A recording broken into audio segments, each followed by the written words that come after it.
দুই দুষ্ট বন্ধু ব্যাগ ভরে বাগান থেকে অনেকগুলো আম চুরি করে নিয়ে আসছে। এখন এই আমগুলো ভাগ করবে কোথায়? তারা দুইজন মিলে পরামর্শ করে সিদ্ধান্ত নিল তাদের পাশে থাকা একটা নির্জন কবরস্থানের ভেতরে বসে আমগুলোকে ভাগ করবে। যে কথা সেই কাজ। তারা সেই কবরস্থানের দেওয়াল টপকে সেই কবরস্থানের মধ্যে ঢুকবে, এমন সময় সেই ব্যাগ থেকে দুইটা আম দেওয়ালের বাইরে পড়ে গেল। যাই হোক, তারা তাদের সিদ্ধান্ত অনুযায়ী আমগুলোকে ভাগ করতেছে। দোস্ত, একটা তোর একটা আমার, একটা তোর একটা আমার।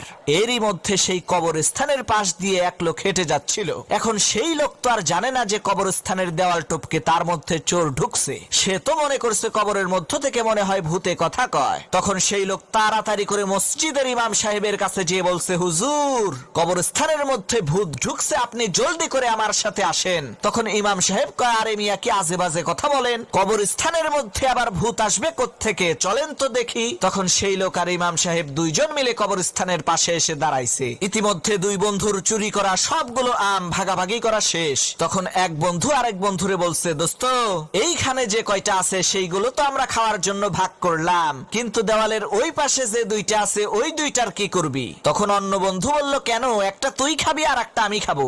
দুই চোর বন্ধুর এই কথা শুনে দেওয়ালের ওই পাশে দাঁড়িয়ে থাকা ইমাম সাহেব আর সেই লোক প্রচন্ড ভয়ের চোটে লুঙ্গি মাথায় নিয়ে বাড়ির দিকে দৌড়াচ্ছে আর বলছে, ওরে রাক্ষস, তোগরে দুইজনের পাও ধইরা মাপ চাই, আমারে খাস না রে, আমারে খাস না।